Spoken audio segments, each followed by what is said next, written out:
반갑습니다. 생각해 보면 우리는 삶을 살아가다 보면 감사할 일이 너무 많이 있죠. 우리가 몸이 좀 안 좋을 때도 생각해 보면 근심하고 걱정할 수도 있습니다. 근데 안 아픈 것이 더 많은 것에 감사할 수 있어요. 어디 한 군데가 아프다 할지라도 나머지 안 아픈 것이 더 많은 것에 감사할 수 있다. 그런 생각을 한번 해봅니다. 감사함으로 그 문에 모든 문을, 그 문이라는 것은 모든 문을 열 수 있다. 그런 뜻이죠. 감사함으로 그 모든 문들을 열 수 있다. 찬송함으로 그 궁정에 들어갈 수 있다.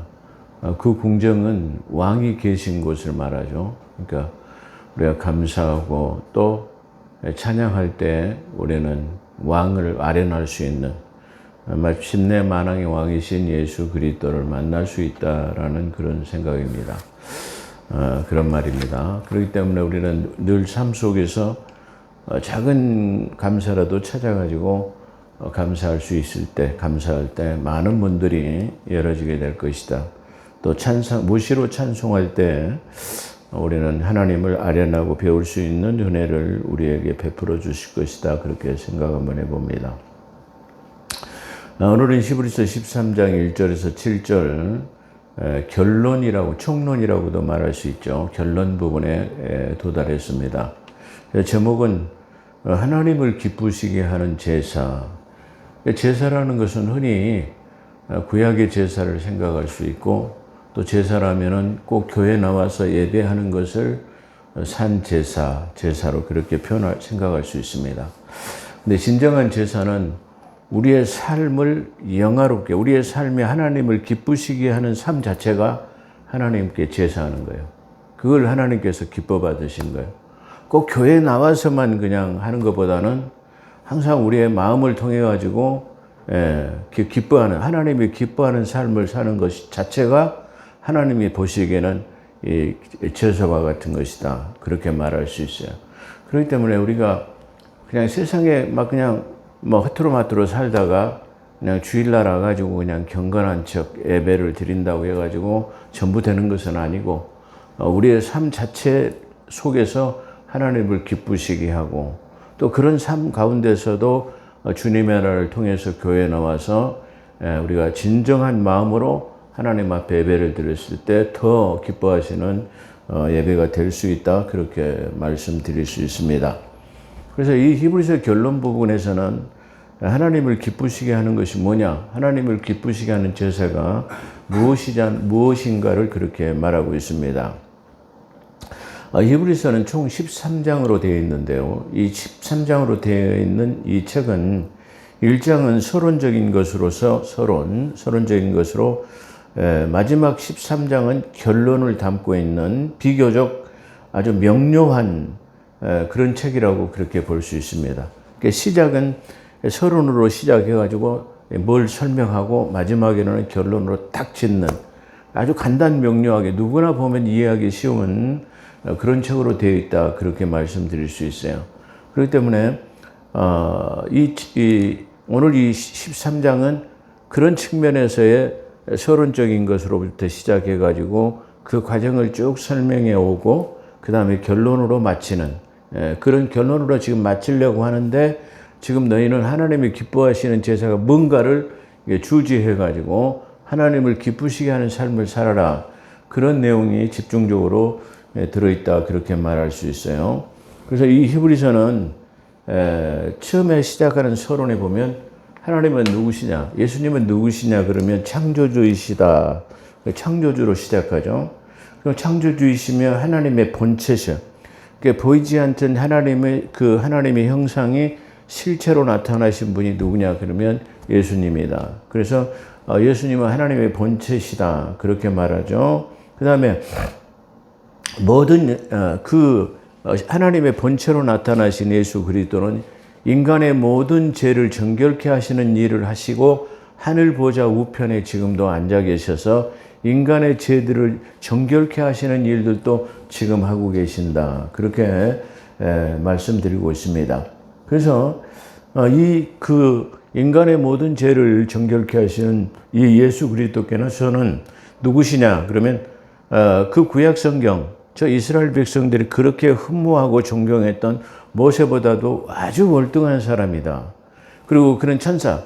자, 이스라엘 백성들은 항상 천사들을 통해 가지고 하나님의 뜻이 전달되었기 때문에 천사들을 숭배하고 천사들을 높이는 그런 사상을 가지고 있어요. 그런데 그거보다도 월등한, 그랬어요. 그러니까 모세보다도 월등하고 천사보다도 월등하신 그분이 누구시냐? 그러면 바로 예수 그리스도다. 그렇게 시작하고 있습니다. 그래서 또한 인간의 반차에 따른, 그렇죠. 그러니까 모세보다 월등하고 그다음에 천사보다도 월등하고, 사람의 반차에 따라서 세운 제사장보다, 이 제사장은 짐승의 피를 가지고 1년에 한 번만 지성소라고 하는 곳에 들어갈 수 있어요. 짐승의 피로.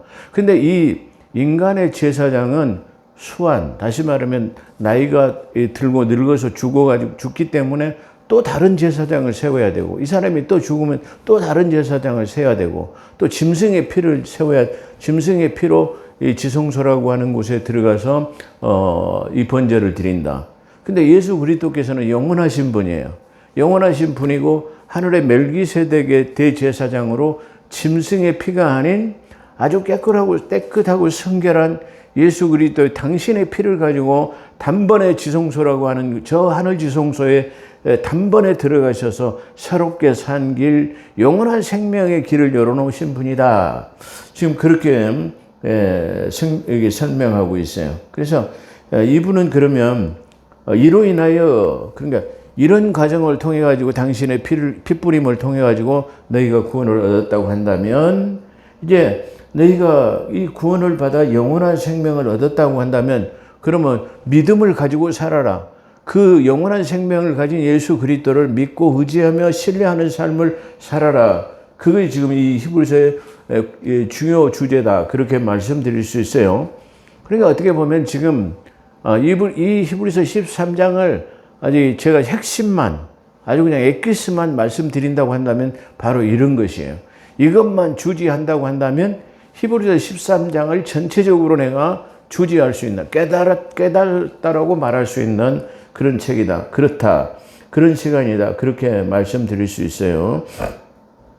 그렇다고 한다면 너희가 이런 과정을 통해서 창조주이시고 만왕의 왕이신 대제사장, 인간의 피로, 사람의 피가 아닌 깨끗한 성결의 피로 영원한 새롭게 산 길을 여신 그분을 너희가 믿는다고 한다면, 믿었다고 한다면 이제 어떻게 살아야 하냐. 세상의 모든 시련과 역경과 고난이 닥친다 할지라도 너희는 믿음의 경주를 다해라. 그것이 이 앞선에 히브리서 11장에서 우리에게 요구하는 것들이었어요. 그래서 그 믿음의 시련과 온갖 고난과 역경, 그런 것을 견뎌내고 난다면, 또 그것이 너희가 시련과 역경이 너한테 허락하는 것은 너희가 더 빨리 달릴 수 있고 더 믿음에 굳게 서기 위해서 마치 사랑하는 아들애를 징계하는 것처럼 하는 것이다. 그렇게 이 앞선에 말씀드렸죠. 그렇게 해서 믿음의 경주를 다하게 되면 그날이라고 하는 예수 그리스도의 재림 때 너희가 의의 면류관을 받는 사람이 되어야 된다라는 것을 지금 말하고 있어요. 그렇기 때문에 의의 면류관을 받을 것은 권면하는, 그래서 그 의의 면류관을 받는데 너희가 만약에 이 세상 것에 보는 것에 반응하고 이 세상 것으로 살다 보면은 자칫 잘못하면 이 세상에 보이는 작은 탐심 때문에 에서와 같이 영원한 생명을 잊어버릴 수 있다. 그 영원한 유업을 잊어버릴 수 있다. 그렇기 때문에 에서와 같이 망령된 자가 되지 않아서 눈앞에 작은 욕심 때문에 저 영원한 것을 잊어버리는 그럴 우를 범하지 말아야 된다. 그것을 지금 말하고 있죠. 그래서 이 세상 것 때문에, 그러죠. 우리는 이 세상에 사는 건 잠깐 있다가 없어지는 것 같아. 없어지는 거라고 말할 수 있죠. 어떤 사람이 그렇게 말해요. 인생 80이나 90, 100세를 지금 100세 시대라고 해가지고 100세를 산다고 그래요. 그러니까 보면 어떤 퇴직하신 교장 선생님이 하시는 말이 그러더라고요. 인생을 살다 보니까 20대는 시속 20km로 달리고 30대는 30km로 달리더니 40대는 40km 달리고 50대가 되니까 시속 50km 달리고 또 60대가 되니까 60km로 달리고 70대가 되니 70km 달리더니 80이 되니까 80km로 달리더라. 뭐 이렇게 하는 것처럼 우리의 시간은 금방 어느 때인가 우리가 반드시 피할래야 피할 수 없는 인간의 종말. 인간의 종말을 맞지 않으면 우주적인 종말, 둘 중에 하나는 무조건 맞을 텐데 내 의지가 아닌 내가 죽기 싫어도 우주적인 종말은 오게 될 것이고 내가 아무리 죽기 싫어서 발버둥을 친다 할지라도 우리 인간의 수완이 다 되면 우리는 그분 앞에 가야 되는데 그건 필연적인 것이다. 그렇게 볼 수 있어요. 근데 그분 앞에 설 때 우리는 어떠한 삶을 살았느냐? 아까 말한 의의 면류관을 받을 수 있느냐? 자랑의 면류관을 받을 수 있느냐? 썩지 않은 면류관, 시들지 않은 면류관을 받을 수 있느냐? 그걸 지금 말하고 있어요. 그래서 세상 것 때문에 우리가 이게 잃어버리는, 이 영원한 세계를 잊어버리는 우를 범하지 않아야 된다. 예, 그렇게 말할 수 있어요. 자, 그렇기 때문에 특히 그 구원은, 그렇게 얻은 구원은 두렵고 떨림으로 시원도성. 그러니까 믿음의 11장에서는 믿음의 사람을 말하고 12장에서는 그렇게 인내와 경주를 요구하더니 이제 그 12장 부분 끝부분에 와서는 갑자기 하늘의 시온도성이라고 하는 시온산 예루살렘 시온도성을 말하고 있어요. 그 말은 뭐냐면은 너희가 믿음의 경주가 다 끝났느냐? 그렇다고 한다면 너희 앞에 놓여진 것은 저 영원한 새 예루살렘 도성 시온성이 지금 너희 앞에 놓여 있다. 그걸 말하는 거예요. 그렇기 때문에 처음에 12장 전반부에서 얘기하는 것하고 12장 후반부에서 얘기하는 것하고는 전혀 반전되는 전혀 무관한 얘기가 들어있는 것 같지만 그 믿음의 경주를 다 한 다음에 얻을 수 있는 것이 저 영원한 새 예루살렘 도성 하나님의 도성인 시온 도성을 우리가 물려받을 수 있다. 그렇게 말하고 있어요. 그렇다고 한다면 그 구원을 두렵고 떨림으로 얻었다고 한다면 시온 도성인 새 예루살렘을 그리고 흔들리지 않는 믿음으로 경건함과 두려움으로 하나님을 기쁘시게 섬길 것을 그렇게 강조하고 있어요. 그렇기 때문에 우리가 그 구원을 얻었다고 하면 두렵고 이것을 갖다가 두렵고 떨리는 마음으로 그것을 얻었기 때문에 소중함으로 간직하고 그것을 잃어버리지 않도록 해야 된다. 그래서 이 앞전에 잠깐 언급했지만 개에게 진주 목걸이를 귀중한 보물을 던질 수 없다. 그런 것처럼 그걸 내가 귀중한 것을 예수 그리스도의 핏값이라고 하는 값으로 환산할 수 없는 그 보배로운 것을 내가 가졌어요. 그러니까 예수 그리스도로 구원을 얻는 것은 많은 돈이나 헌금이나 많은 헌신을 위해서 얻는 것이 아니라 그것을 값으로 따지기가 너무나 값으로 환산할 수 없기 때문에 그냥 그저 선물로 준 거예요. 그 값으로 환산할 수 없는 것을 우리가 선물로 그 값진 진주를 받았기 때문에 우리가 그것을 소중하게 여겨야 된다. 그걸 지금 말하고 있는 것이죠. 그래서 그런 측면에서 그렇다고 한다면 그런 측면에서 이 13장은 자 그렇게 얻어서 너희가 구원을 얻었단 말이야. 믿음의 경주도 다 했단 말이야. 신앙과 역경도 다 이겼단 말이야. 그리고 하나님의 도성이 너희한테 예비되었다. 그렇다고 한다면 너희가 이 세상을 살아갈 때는 어떻게 살아가야 돼? 이 세상을 살아갈 때는 어떻게 살아가냐? 이 세상을 어떻게 살아가는 것이 바로 하나님을 기쁘시게 하는 삶이 되어야 된다. 그렇게 말하고 있어요. 그래서 이 세상을 어떻게 살아야 하나님을 기쁘시게 할 수 있으며 하나님을 기쁘시게 하는 삶이야말로 그 자체가 하나님이 기뻐하시는 제사라는 거예요. 그러니까 제가 서두에 말한 것처럼 꼭 희생제를 드리고 많은 헌신을 통하고 많은 헌금을 드리고 주일날 교회에 나와서 예배 드린 것만이 하나님을 기쁘시고 그것도 기뻐하시죠. 그러잖아요. 일주일간을 어떻게 살았던 간에 이 주님의 날이라고 하는 날 동안에는 나와가지고 우리가 그 시간만큼은 구별돼. 그러잖아요. 만약에 지금 우리가 주일날 교회 나오지 않으면 저 세상이라는 곳에 있어야 되는데 우리가 어찌됐든 간에 교회라고 하는 불러냄을 받은 교회라고 하는 주님의 몸된 곳에 나와 있다라는 것 자체가 세상에 머물고 있는 것과 불러냄을 받은 것과는 엄청 차지 구별된 시간이다. 그렇게 말할 수 있죠.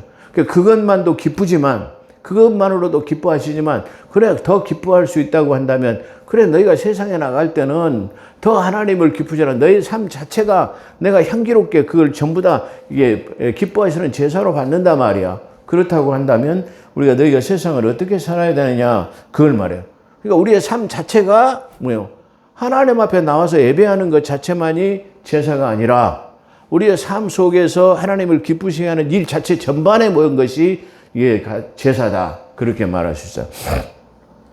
그렇기 때문에 지난번에 금요철야인가 새벽 기도에도 언급한 바가 있습니다만은 기도라는 것은 기도가 뭐냐 그러면 기도는 감사, 찬송, 불평, 불만, 저주, 축복 이 모든 우리의 입에서 나가는 모든 것이 기도예요. 그렇기 때문에 우리가 기도라는 것은 하나님의 전에 나와서 우리의 피로 그리고 공의를 위해서 기도하는 것 이것이 하나님의 전에서 나와서 아니면 내가 특별한 기도 시간을 정해놓고 하는 것 그것만이 기도가 아니라 우리의 삶 자체에서 우리의 입에서 나오는 모든 말 자체가 전부 하나님의 보시기에는 기도다. 그래서 내 입의 말이 내 귀에 들리는 대로 내가 시행하리라. 그 말은 네 입에서 나오는 모든 것을 내가 기도로 받겠다라는 거예요. 찬송하면 찬송도 기도예요. 내가 감사하는 것도 기도예요. 누구를 저주하는 것도 기도예요. 누구를 불평하는 것도 기도예요. 그렇기 때문에 무엇으로 심든지 심는 대로 받는다고 한다면 불평, 불만을 많이 심는다고 한다면 우리의 삶에 불평, 불만이 우리 앞에 쌓일 것이요. 우리가 감사와 찬송과 우리가 축복을 심는다고 한다면 그것이 열매로 맺어가지고 우리의 삶이 자동적으로 열릴 수밖에 없고 감사의 조건이 넘칠 수밖에 없고 축복이 넘칠 수밖에 없다라는 것을 지금 말씀드릴 수 있을 것입니다. 그렇기 때문에 이 하나님이 기뻐하시는 제사는 우리의 삶 전체를 하나님께서 받으신다라는 것을 말할 수 있습니다. 첫째로는 형제 사랑하기를 계속해야 돼요. 그러니까 이 지금 히브리 기자들은 형제 사랑하는 것은 잘했어요. 근데 이걸 하다가 어느 시점에 그냥 계속 머물지 말고 계속해서 하라는 거죠. 그래서 형제 사랑하는 것을 계속하고 나그네 대접하는 일을 잊지 말라. 이렇게 하다가 부지중 자기도 모르는 부지중이라는 말은 이렇게 하다가 부지중에 자기도 모르는 사이에 천사를 대접한 사람들이 있었느니라. 지금 이 말은 뭐죠? 자기도 누구를 사람을 대접하다 보면 자기도 모르는 사이 부지중에 자기도 모르는 사이 천사를 대접했어요. 그러니까 저 소돔과 고모라에 온 그 두 천사가 들어와 있었는데 이때 그 롯이 그 소돔 성문에 앉아 있다가 두 천사가 들어오는 것을 보고 자기 집으로 들어와 가지고 나그네를 영접했어요. 그래서 잘 대접했어요. 그러니까 알고 보니까 그 사람이 소돔 땅을 멸망시키러 오는 천사였어요. 그래가지고 그 천사를 영접한 것 때문에 그 천사의 그 소돔과 고모라의 멸망 때문에 이 지금 롯의 가족이 구원을 받았다라는 것을 지금 말해요. 대부분 자기도 모르는 사이에 천사를 대접한 사람에 대해서는 창세기 18장과 창세기 19장에 아브라함을 들기도 합니다. 근데 아브라함은 창세기 12장에서부터 17장까지 언약을 체결할 때까지 다시 말하면 18장과 17장 여러 번 하나님과 대면했어요. 그러니까 창세기 12장에서는 아브라함에게 찾아와서 내가 너를 복의 근원이 되게 할 것이다. 너는 모든 민족의 아버지가 될 것이다 말이야. 이렇게 나타나가지고 계속해서 나타나셔서 아들을 줄 것이다. 또 언약을 체결하고 몇 번을 만났어요. 그렇기 때문에 창세기 18장에서는 이미 이 아브라함은 하나님이 어떤 분이라는 것을 알고 계셨어요. 그렇기 때문에 아브라함이 부지중에 영접한 것은 이게 해당되지 않아요. 대부분의 신학자들이 이 아브라함을 들기도 합니다만은 그렇지 아브라함과는 전혀 이게 부지중에 영접했다 할 수 없고요. 제가 지금 설명한 것으로 롯이 그렇게 거기에 해당된 사람이다 그렇게 말할 수 있어요. 그래서 이 롯은 소돔에 들어오는 두 천사를 맞이하여 소돔에서 멸망의 구원을 받았습니다. 제가 이 설교를 준비할 때 어떤 그 장로님의 간증을 들었어요. 어떤 장로님의 간증이 어떠냐면은 어떤 구걸하는 사람이 와가지고 좀 돈을 좀 달라고 막 구걸하더란 말입니다. 자기도 모르는 사이에 그냥 없어. 왜 귀찮게 하는 거야? 그리고 막 그냥 야박하게 내쫓아버렸어요. 근데 그 거지 같은 사람이 이렇게 왔다가 되돌아가서 골목을 싹 돌아가는데 이 아까 왔던 때 모습은 거지였는데 돌아가는 모습이 예수님처럼 싹 돌아가더는 거래요. 그래서 아차 내가 정말로 예수님을 영접하지 않았구나 그런 나중에 자책을 했다라는 제가 간증을 한번 들은 적이 있습니다.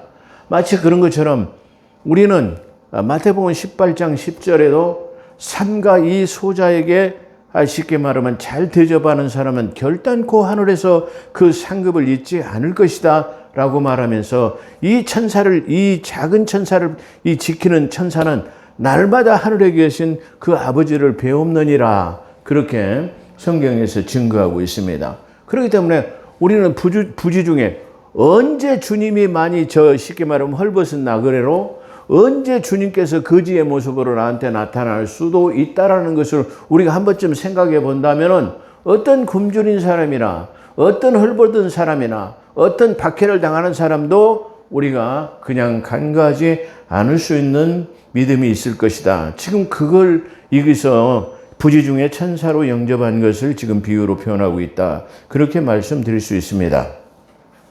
두 번째는 옥에 갇힌 자들을 함께 갇힌 것처럼 기억하고 너희 자신도 몸을 가졌은즉 학대받은 자를 기억하라. 그렇게 말했어요. 이 내용을 볼 때 우리는 마태복음 25장에 영원한 하나님께서 예비하신 영원한 나라를 소유할 사람에 대해서 말씀하고 있어요. 근데 마태복음 7장에 보면 주여 주여 하는 자마다 다 천국에 올 자가 아니고 아버지 뜻대로 행하는 자야 천국에 온다라고 그렇게 말해요. 그러면서 불법을 행한 자들아 다 내게서 떠나라, 그렇게 말씀하시죠. 그 불법한 자들이 아니 우리가 주님의 이름으로 귀신도 쫓아내고 능력을 행했는데요. 그러니까 아니다, 나는 너희가 도무지 너희를 알지 못하노라고 해요. 근데 결론적으로는 거기 마태복음 7장에 천국에 들어가지 못할 사람은 말해 놓았는데 천국에 들어갈 사람에 대해서는 언급하지 않고 있다라는 거예요. 근데 그 책을 쭉 읽어가 보면 마태복음 25장에다가 그것을 기록해 놨어요. 그렇기 때문에 마치 천국은 감추온 보화 같은 것으로 이렇게 해 놓으셨다, 그렇게 말씀드릴 수 있는데요. 그 마태복음 25장에도 흡사한 내용들이 많이 있습니다. 어떤 내용이냐면은 그 영원한 나라를 창세로부터 예비한 나라를 물려받을 수 있는 자들에게 지금 이렇게 말합니다. 마태복음 25장 34절에 보면 그때 임금이 그 오른편에 있는 자들에게 이르되 내 아버지께로부터 복받은 자들아 나와서 창세로부터 너희를 위하여 예비된 나라를 상속받으라. 내가 줄일 때에 너희 먹을 것을 주었고 목마를 때 마시게 하였고 나그네 되었을 때 영접하였고 헐벗을 때 옷을 입혔고 병들었을 때 돌아보았고 옥에 갇혔을 때 와서 보았느니라. 이에 의인들이 대답하여 이르시되 주여 우리가 어느 때 주께서 줄인 것을 보고 음식을 대접하였으며 목마르신 것을 보고 마시게 하나이까? 어느 때 나그네 되신 것을 보고 영접하였으며 헐벗은 것을 보고 옷 입혔나이까? 어느 때에 병드신 것이 있어가지고 옥에 갇히신 것을 보고서 배웠나이까 하리니 임금이 대답하여 이르되 내가 진실로 너희에게 이르노니 너희가 여기서 내 형제 중에 지극히 작은 자에게 한 것이 곧 내게 한 것이니라. 할렐루야. 하나님이 배고프거나 굶주리거나 병들거나 감옥에 갇힌 적이 없어요. 근데 내가 그렇게 했기 때문에 너희가 영원한 나라를 상속받을 수 있다라고 말해요. 그러니까 지금 이 인들은 아니 우리는 주님한테 그렇게 한 적이 없습니다, 그렇게 지금 말하는 거예요. 아니다, 이게 헐벗고 굶주린 이런 사람들한테 한 것이 곧바로 내게 한 것이다, 지금 그렇게 말하고 있어요. 그러면서 내가 42절 내가 줄일 때 너희가 먹을 것을 주지 아니하였고, 이게 지옥에 갈 사람들을 말하죠. 네, 또 왼편에 있는 자들에게 이르되 저주를 받은 자들아 나를 떠나 마귀와 그 사자들을 위하여 예비된 영원한 불에 들어가 불못에 내가 줄일 때 너희와 먹을 것을 주지 아니하였고 목마를 때에 마시게 하지 아니하였고 나그네 되었을 때 영접하지 아니하였고 헐벗을 때에 옷 입히지 아니하였고 병들었을 때 옥에 갇혔을 때 돌아보지 아니하였느냐 하시니 그들도 대답하여 이르되 주여 우리가 어느 때에 주께서 줄인 것을 목마르신 것 나그네 되신 것 헐벗으신 것 병드신 것 옥에 갇힌 것을 보고 공양하지 아니하였나이까? 이에 임금이 대답하여 이르시되 내가 진실로 너희에게 이르노니 지극히 작은 자 하나에게 하지 아니한 것이 곧 내게 하지 아니한 것이라 하니라. 아멘. 그들의 영벌의 의인의 그들은 영벌에 의인은 영생에 들어가리라 하시니라. 자, 이 말씀과 아주 흡사하게 똑같아요. 아까 어떤 장로님의 간증도 똑같아요. 만약에 어떤 장로님이 진짜로 그 사람을 그렇게 했다면 그 장로님을 깨닫게 하기 위해서 그 거지가 돌아가는 모습이 예수님으로 변해갖고 돌아가신 거예요. 아마 그 장로님에게는 하나님의 크신 은혜가 있어요. 깨닫게 하시려고 그래서. 만약에 그렇게 했음에도 불구하고 그걸 깨닫지 못했다면 아마 그 장로님은 지옥 갔을 거예요. 근데 그것을 보고 깨닫고 간증으로 할 수 있었다라는 것은 아주 중요한 의미를 가지고 있습니다. 그렇기 때문에 오늘 여기서도 지금 그것을 지금 여기서 정확하게 말하고 있어요. 그러니까 이 히브리서가 가지고 있는 우리가 어떠한 삶을 살아야 되는 것을 마태복음 7장에서 주여 하는 자가 아닌 마태복음 25장에 나와 있는 가난한 자, 헐벗은 자, 굶었을 때, 병들었을 때, 갇혔을 때에 그런 사람들을 돌아보는 것이 마치 하나님을 기쁘시게 하는 산제사다. 하나님을 기쁘시게 하는 예배다. 그걸 지금 설명하고 있습니다. 세 번째로는 혼인은 모든 것에 귀한 것이니 항상 더럽게 하지 말라. 음행하는 자들과 간음하는 자들은 하나님께서 심판하시리라. 혼인을 하나님께서 창세기 2장과 마태복음 19장에서 친히 제정하신 것이고 그것을 가르치셨어요. 그 혼인을 하지 못하도록 하는 것은 그리고 금식하는 것, 독신주의 이런 것은 마귀의 교리일 뿐이라고 이게 디모데전서 4장 1절로 4절 그 마귀들의 올무개개라 그게 마귀들의 교리라는 것을 말해요. 오늘날은 지금 쉽게 말하면 독신주의가 만연해 가지고 아이를 낳지 않아요. 독신주의로 살아가요. 또 쉽게 말하면 많은 사람들이 금욕주의 또는 바로 채식 예를 들어서 금식을 해야 된다라고 하는 많은 사람들이 나타나고 있어요. 근데 그것은 마귀들의 교리라고 디모데전서에서 분명히 말씀하고 있다는 것을 우리가 볼 수 있어요. 디모데전서 4장 1절로 4절에서 증을 하고 있습니다. 특히 3절은 혼인을 금하고 식물을 폐하라 할 터이니 믿는 자들과 진리를 아는 자들은 감사함으로 받으라. 마지막 그렇게 말해요. 혼인을 금하는 것은 안 된다 말이야. 오늘 이게 쉽게 말하면 지금에는 막 솔로들이 너무 많아가지고 그렇죠. 결혼을 안 하는 독신주의가 너무 많아요. 막 여자들이 보편적으로 결혼 안 한 사람들이 30대, 40대가 다 넘어가는 사람들이 너무나 많이 있어요. 그래 자녀들을 낳지 않아요. 자녀들을 낳지 않는 것 자체는 하나님이 원하시는 게 아니에요. 사람이 다스리고 정복하고 충만하게 다스리고 정복하고 충만하라는 말은 이 땅을 결혼 생활에 자녀들을 낳아서 땅을 채우라는 것이 아버지의 뜻이에요. 지금 우리 이 한국도 자녀들을 낳지 않아가지고 이게 인구수가 점점 감소하고 있어요. 자, 감소하고 있기 때문에 여러 가지 폐해가 나타나고 있어요. 어린아이 출산, 이게 저출산으로 인해가지고 당연히 지금 쉽게 말하면 뭐가 안 되죠? 그 유치원이라고 하는 유아원들이 거의 많이 문을 닫아. 아이들이 많이 늘어나야 유치원이 잘 되는데 유치원이 안 돼요. 어린아이들은 피아노 교습소, 학원 이런 것들이 안 돼요.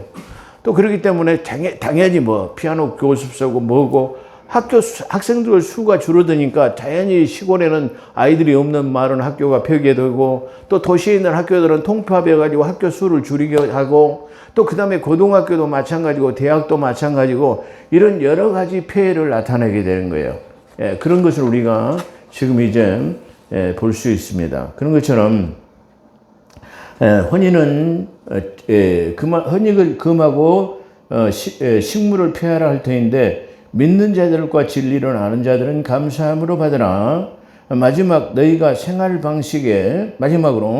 마지막으로 너희는 생활 방식에 탐욕이 없도록 하라. 그리고 현재 가진 것으로 만족하라.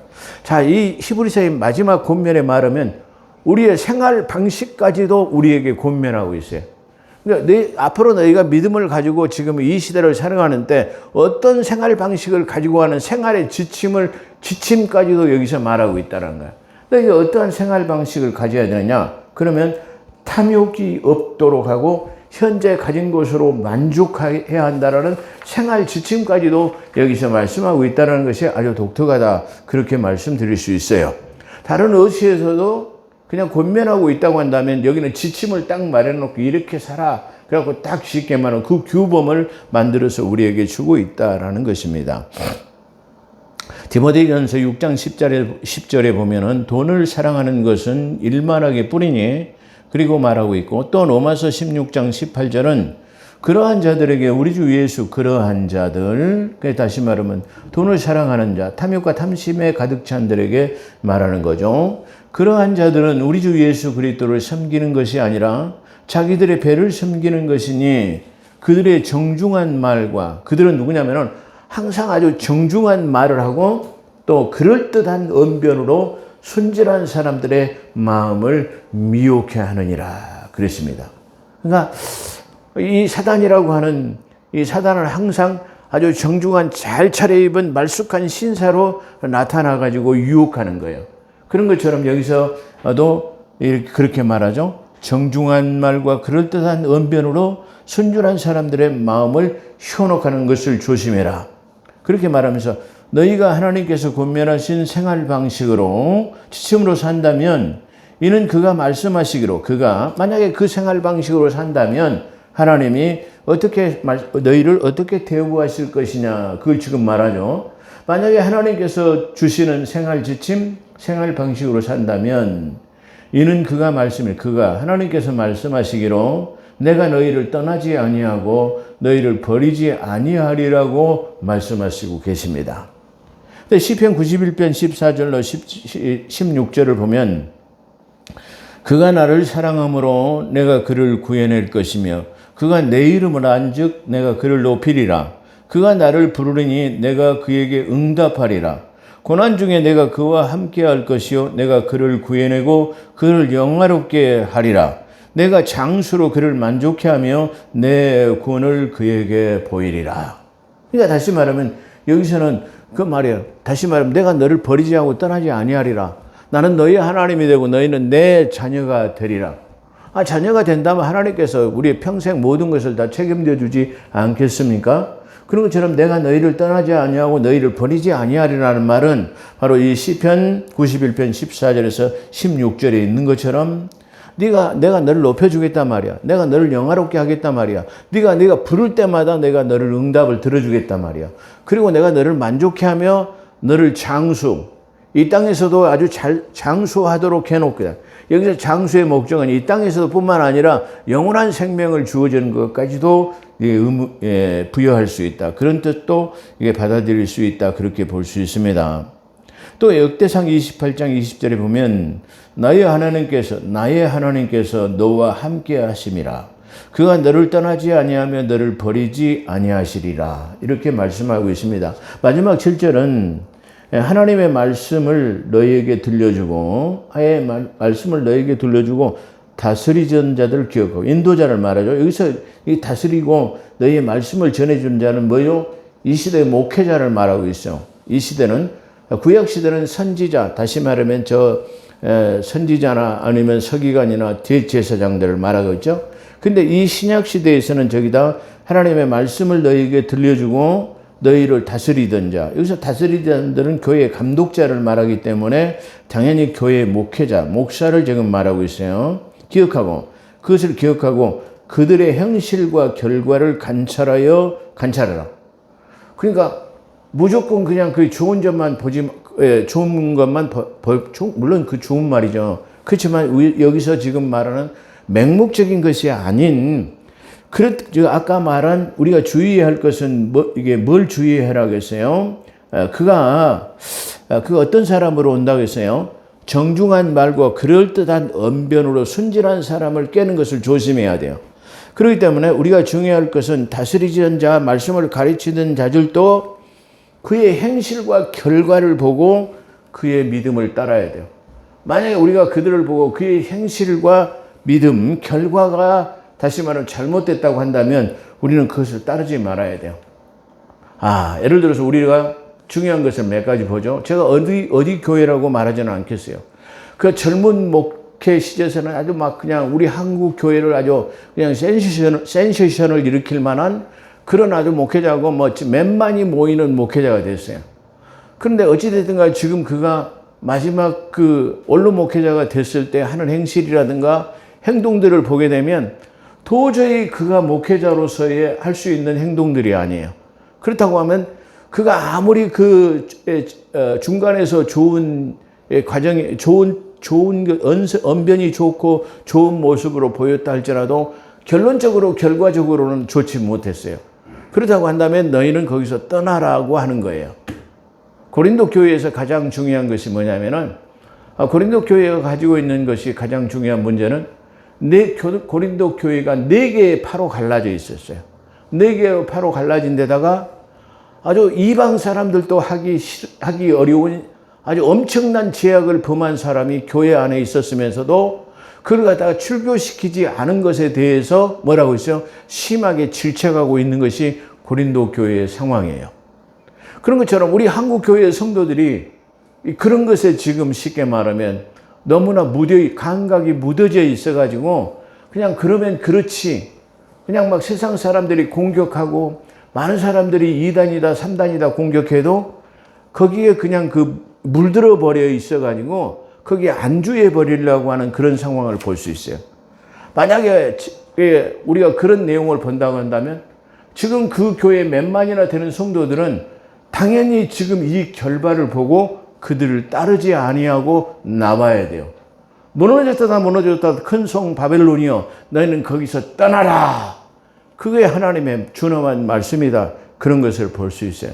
그렇기 때문에 우리는 오늘 이 히브리서 13장을 통해서 하나님께서 제시한 이 생활 방식, 지금 이게 간단해요. 간단한 것이고 마지막 때에 아무나 이 정중한 말로 아주 아름다운 언변으로 너희를 유혹하는 거기에서부터 그 결과를 잘 주시해보고 그게 열매 맺는 삶인가 결말을 맺는 삶인가 그걸 조심해야 된다. 마지막으로 어떤 그 유튜브 방송이 유명한 분당인가 큰 교회 목사님의 설교를 제가 잠깐 보고 참 놀랐어요. 어떤 것이냐면 아마 그 교회는 부목사가 29명이나 된다고 그래요. 근데 느헤미야서를 가지고 그 부목사들을 질타하는 내용을 봤어요. 적은 사례금을 주는 거에 대해서 불평불만하지 말아라. 막 그런 내용이에요. 아니 얼뜻 보면은 그래 적은 사례금을 가지고 불평불만하지 않고 하나님의 뜻을 이게 잘 섬겨라. 그 말은 의도는 맞아요. 근데 그건 자기 자신의 예를 들어서 사례금을 줄여가지고 나눌 수 있는 목회자가 돼요. 자기 사례금부터 줄일 수 있는 사람이 돼야 돼요. 근데 자기 것은 줄이지 않고 부목회자들에게 월급이 적다고 불평불만하지 말아라. 그렇게 말할 수는 없어요. 그래서 저는 저 목사님이 심각한 지금 오류를 범하고 있구나. 자기 자신도 하지 못하고 감내하지 못하면서 지금 부목사들에게는 지금 그것을 이게 강요하고 있다는 사실이에요. 만약에 저 같으면 그렇게 하겠어요. 29명의 목회자를 부목사들을 절반으로 15명으로 줄이고 만약에 200만 원씩 줬다고 한다면 400만 원씩 줘가지고 사역에 전념할 수 있도록 만들어 놓은 것이 오히려 현명한 목회자이다. 이렇게 말할 수 있어요. 근데 자기 자신은 줄이지 않으면서 부목회자들한테 사례금 적게 준 것을 갖다가 감내하라? 그건 참 모순이 있는 말이다. 얼뜻 듣기에는 아주 좋은 말 같아요. 근데 제가 그 말을 듣고 가만히 생각을 해봤어요. 이건 좀 맞지 않는 말이다. 그렇게 생각할 수 있어요. 자, 우리는 이와 같이 말씀의 홍수 시대에 사는 것 같습니다. 근데 홍수가 나서 많은 물이 범람한다 할지라도 그 많은 물을 다 먹을 수는 없어요. 홍수가 나서도 진짜 참 샘물이야만 먹을 수 있는 아무나 물을 먹을 수 없어요. 목마르다고 탁한 물을 마실 수 없는 거예요. 목마르다고 바닷물을 짠물을 먹으면 더 심한 갈증을 느낄 수밖에 없는 것이 지금 현 시대를 살아가고 있는 우리다. 그렇게 말씀할 수 있어요. 그래서 이 히브리서 13장 7절 마지막 절은 너희가 그것을 갖다가 잘 감망하고 그 결과에 따라서 너희가 생활 지침으로 삼아서 너희가 믿음의 삶을 살아라. 이 세상을 그렇게 산다면 너희가 그 삶 자체가 하나님을 기쁘시게 하는 삶이 될 것이다. 라고 그렇게 권면하고 있습니다. 기도하겠습니다. 거룩하시고 자비로우신 하나님, 오늘도 저희들을 불러 모아주시고 이 히브리서의 마지막 13장 결론을 통해서 이 시대의 생활 지침을 주신 것을 감사합니다. 이 생활 지침은 마태복음 25장에 기록된 영원한 나라를 상속받을 소유할 자들에 대한 내용과 아주 똑같다는 사실을 또 한 번 우리가 인지할 수 있습니다. 그러므로 하나님께서 주신 이 생활 방식에 따라서 우리가 살아 하나님을 기쁘시게 하는 우리의 삶 자체가 하나님 예배가 되는 삶이 되게 도와 주옵소서. 감사하며 우리 구주 예수 그리스도 이름으로 감사기도 드리옵나이다. 아멘.